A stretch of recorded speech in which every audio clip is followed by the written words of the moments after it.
When a haunting is recorded by a highly intelligent and thoughtful witness and is carefully investigated by a distinguished officer of the British Society for Psychical Research, we have an example of paranormal phenomena which gives even the most hardened skeptic cause to reconsider his beliefs. Such is the case of the Cheltenham Ghost.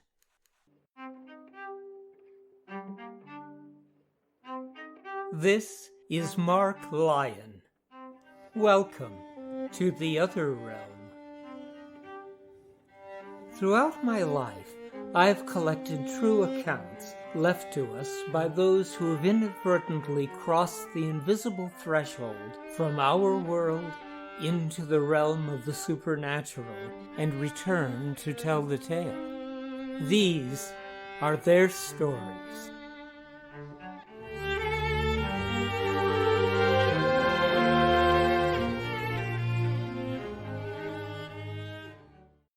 Around the year 1860, a fine three-story residence was constructed on Pitville Circus Road in Cheltenham, England, on the former site of a market garden. It was bought by Henry Swinhoe, an Anglo-Indian gentleman who lived there for 16 years with his wife Elizabeth, to whom he was passionately devoted, and their children. Then tragedy struck. Mrs. Swinhoe died, and her husband attempted to escape his grief through heavy drinking.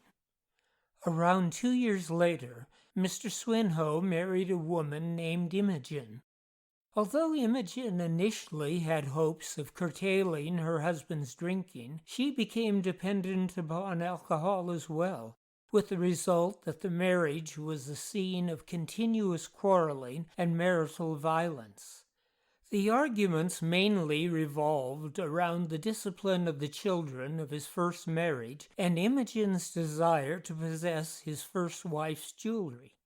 Disputes over the jewelry became so heated that in an effort to save the jewelry for his daughters, Mr. Swinhoe had a carpenter pull up some floorboards in the front sitting room and create beneath them a small box in which the jewelry could be safely hidden from his wife. On July 14, 1876, Henry Swinhoe died. Imogen, who had left Henry and moved to Clifton a few months before, died on September 23, 1878, and although it is believed that she never returned to the house in life, she was buried in the churchyard of Holy Trinity Church, only a quarter of a mile from the house. The house was next occupied by an elderly couple who lived there until the husband died 6 months after moving in. The house was then to remain unoccupied for approximately 4 years. During this time, a gardener was said to have often seen a tall woman in black in the garden, and a woman who had once lived in the area later told of seeing a woman fitting the same description inside the house. The house was next rented by Captain Frederick W. Despard, who at the end of April 1882 moved into the house with his family consisting of his invalid wife Harriet, 4 daughters aged 19, 18, 15, and 13, and 2 sons aged 16 and 6, along with 3 servants. A married daughter aged 26 was often a visitor to the house. It was the 19-year-old daughter, Rosina Clara Despard, to whom we are indebted for recording what is perhaps the most complete account of a haunting on record, an account which was carefully investigated and deemed to be authentic by Frederick W. H. Myers, a founding member of the British Society for Psychical Research. Highly intelligent and possessing a keen scientific mindset, Rosina would, in 1895, receive a medical degree from the London School of Medicine, a highly unusual accomplishment at the time when very few women were allowed into the profession. It was little more than a month after her family had moved into the house that Rosina had her first ghostly encounter. "I had gone up to my room," she wrote, "but was not yet in bed, when I heard someone at the door and went to it, thinking it might be my mother. On opening the door, I saw no one, but on going a few steps along the passage, I saw the figure of a tall lady dressed in black standing at the head of the stairs. After a few moments, she descended the stairs, and I followed for a short distance, feeling curious what it could be. I had only a small piece of candle, and it suddenly burnt itself out, and being unable to see any more, I went back to my room. The figure was that of a tall lady, dressed in black of some soft woolen material, judging from the slight sound in moving. The face was hidden in a handkerchief held in the right hand. This is all I noticed then, but on further occasions, when I was able to observe her more closely, I saw the upper part of the left side of the forehead and a little of the hair above. Her left hand was nearly hidden by her sleeve and a fold of her dress. As she held it down, a portion of widow's cuff was visible on both wrists, so that the whole impression was that of a lady in widow's weeds. There was no cap on the head, but a general effect of blackness suggests a bonnet with long veil or a hood. During the next 2 years, from 1882 to 1884, I saw the figure about half a dozen times, at first at long intervals and afterwards at shorter. But I only mentioned these appearances to one friend who did not speak of them to anyone. After the first time, I followed the figure several times downstairs into the drawing-room, where she remained a variable time, generally standing to the right-hand side of the bow window. From the drawing-room, she went along the passage toward the garden door, where she always disappeared. During this period, as far as we know, there were only 3 appearances to anyone else. In the summer of 1882, Rosina's married sister, Frida, saw the woman. While coming down the staircase to dinner, she saw what she thought to be that of a nun visiting the house, cross in front of her, and enter the drawing-room. "Who was that sister of mercy whom I have just seen going into the drawing-room?" she asked members of her family who were already assembled at the dinner table. No one at the table knew of any visitors, and when a servant was dispatched to look, she reported that no one was in the drawing-room and no visitors had entered the house. Still, Frida was adamant that she had seen a tall figure in black with some white about it. It was in autumn of the following year that a servant reported seeing a woman matching the same description at around 10 in the evening, but as a search of the house revealed no intruder, the servant was not believed. Then, on or about December 18, 1883, the woman was seen in the drawing-room by Rosina's youngest brother and another young boy. They were playing outside on the terrace, Rosina writes, when they saw the figure in the drawing-room close to the window and ran in to see who it could be that was crying so bitterly. They found no one in the drawing-room, and the parlour-maid told them that no one had come into the house. On the 29th of January, Rosina fearlessly attempted to speak to the phantom. "I opened the drawing-room door softly," she recorded, "and went in, standing just by it. She came in past me and walked to the sofa and stood there. So I went up to her and asked if I could help her. She moved, and I thought she was going to speak, but she only gave a slight gasp and moved towards the door. Just by the door I spoke to her again, but she seemed as if she were quite unable to speak. She walked into the hall, then by the side door she seemed to disappear as before. I also attempted to touch her, but she always eluded me. It was not that there was nothing to touch, but that she always seemed to be beyond me, and if followed into a corner, simply disappeared. As to the feelings aroused by the presence of the figure, it is very difficult to describe them. On the first few occasions, I think the feeling of awe at something that was unknown, mixed with a strong desire to know more about it, predominated. Later, when I was able to analyze my feelings more closely, and the first novelty had gone off, I felt a feeling of loss, as if I had lost power to the figure. In May and June 1884, I tried some experiments, fastening strings with marine glue across the stairs before going to bed, but after all others had gone up to their rooms. I made small pellets of marine glue into which I inserted the ends of the cord, then stuck one pellet lightly against the wall and the other to the banister, the string being thus stretched across the stairs.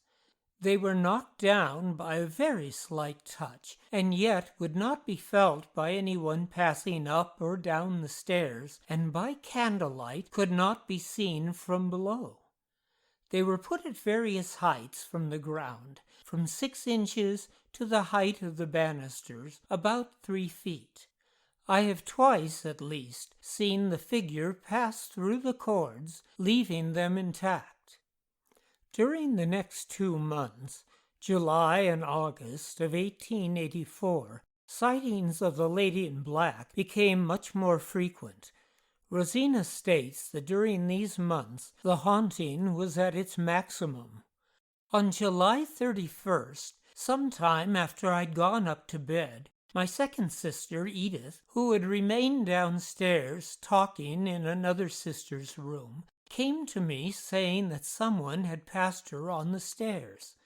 I tried then to persuade her that it was one of the servants, but next morning found it could not have been so, as none of them had been out of their rooms at that hour, and Edith's more detailed description tallied with what I had already seen. On the night of August 1st, I again saw the figure. I heard the footsteps outside on the landing about 2 a.m. I got up at once and went outside. She was then at the end of the landing, at the top of the stairs, with her side view towards me. She stood there some minutes, then went downstairs, stopping again when she reached the hall below. I opened the drawing-room door, and she went in, walked across the room to the couch in the bow window, stayed there a little, then came out of the room, went along the passage, and disappeared by the garden door. I spoke to her again, but she did not answer. On the night of August 2nd, the footsteps were heard by my 3 sisters and by the cook, all of whom slept on the top landing. Also by my married sister, who was sleeping on the floor below. They all said the next morning that they had heard them very plainly pass and repass their doors. These footsteps are very characteristic, and are not at all like those of any people in the house. They are soft and rather slow, though decided and even. Her footstep is very light.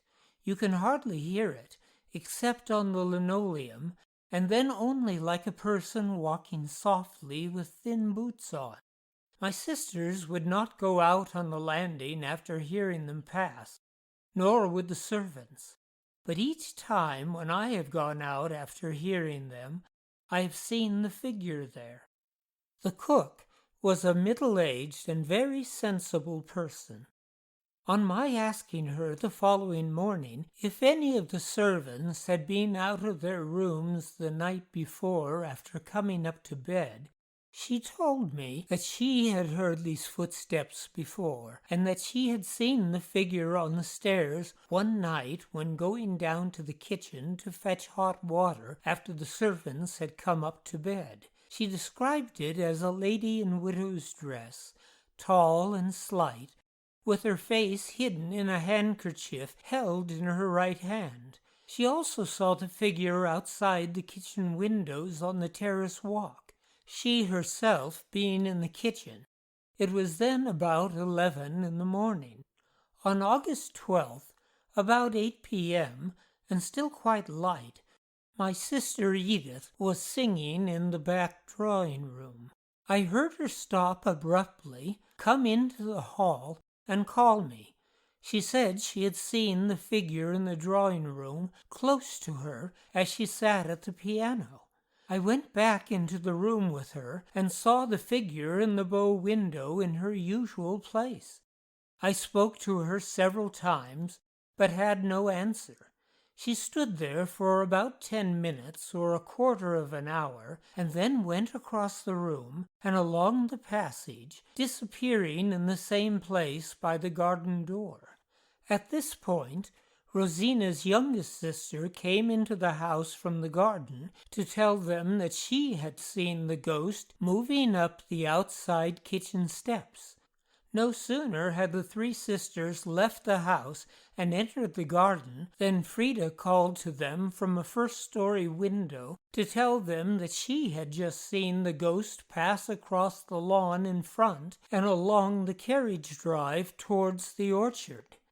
That evening, 4 people had each seen the ghost from 4 different vantage points.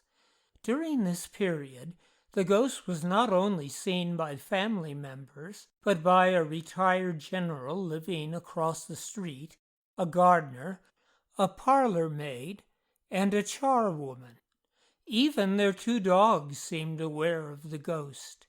A retriever who slept in the kitchen was on several occasions found by the cook in a state of terror when she went into the kitchen in the morning, Rosina recalled. Being a large dog, he was not allowed upstairs. He was also seen more than once coming from the orchard thoroughly cowed and terrified.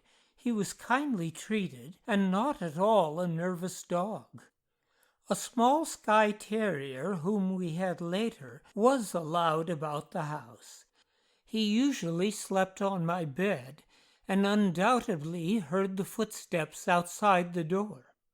On October 27, 1887, the dog was then suffering from an attack of rheumatism and very disinclined to move. But on hearing the footsteps, it sprang up and sniffed at the door. Twice I remember seeing this dog suddenly run up to the mat at the foot of the stairs in the hall, wagging its tail and moving its back in the way dogs do when expecting to be caressed. It jumped up, fawning as it would do if a person had been standing there, but suddenly slunk away with its tail between its legs and retreated trembling under a sofa. We were all strongly under the impression that it had seen the figure. Its action was peculiar, and was much more striking to an onlooker than it could possibly appear from a description. The cat, however, which usually stayed only in the kitchen, seemed to be completely unaware of anything of a supernatural nature. Following the events of July and August 1884, the sightings and ghostly sounds gradually began to decline in frequency until eventually they seemed to have ended. Captain Despard made inquiries as to the history of the house and found several people who identified the ghost from Rosina's description as being Imogen Swinhoe, an identification which made sense to Rosina due to the ghost being dressed in widow's weeds and the fact that the second Mrs. Swinhoe was the only person associated with the house who in any way resembled the ghost. Upon being shown an album containing a number of photographic portraits, Rosina picked out a photograph of Imogen Swinhoe's sister as being most like that of the ghost she had seen so often, and was afterwards told that the sisters were much alike.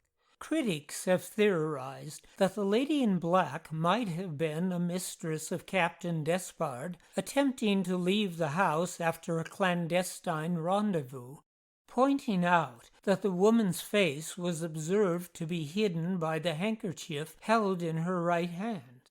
Such an explanation, however, ignores the fact that the same figure had been observed in the house during the years prior to the Despard's occupancy, and the fact that she was seen to pass through solid objects and inexplicably disappear when cornered. As time went on, the ghost gradually became less visually distinct in appearance. However, light footsteps were heard throughout the house as late as 1892, and the lady in black was seen several times in the front garden in 1903.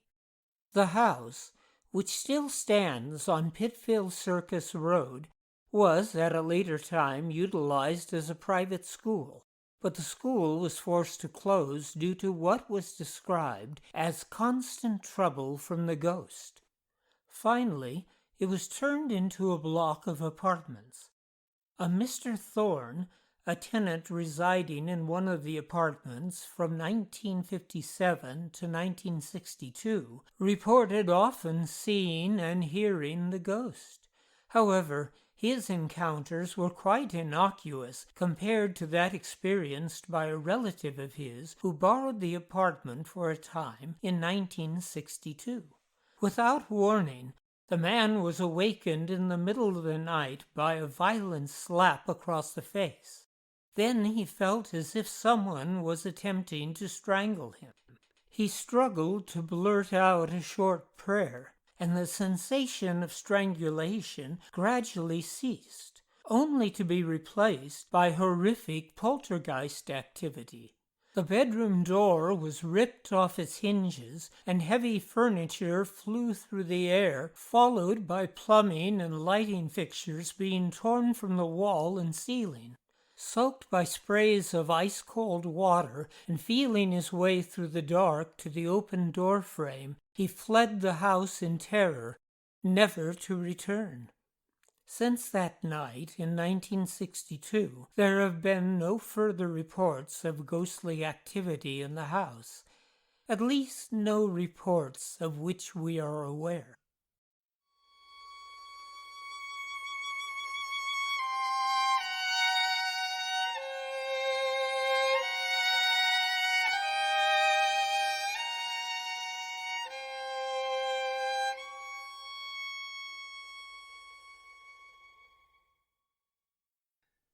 This is Mark Lyon, inviting you to join me on the first day of every month as we explore more true tales from the other realm. The Other Realm is a production of Wind Whistle Theater. Our music was composed by Dan Heflin. Support for The Other Realm has been provided by HauntedIsles.com, offering private and small group tours of haunted Britain and Ireland, and by Heftone Studios, producers of Phantoms of the Holbrook, a docudrama relating true events occurring at what well may be the most haunted hotel in the entire world, and Nadelei, a modern retelling of the German legend of the Lorelei, and by Windwhistle Press, publishers of Jessie Adelaide Middleton's classic trilogy of true tales of the supernatural, The White Ghost Book, The Grey Ghost Book, and its sequel, Another Grey Ghost Book, and Lep Castle, The House of Horrors, by Mildred Darby, and San Francisco Ghosts by Mark Lyon.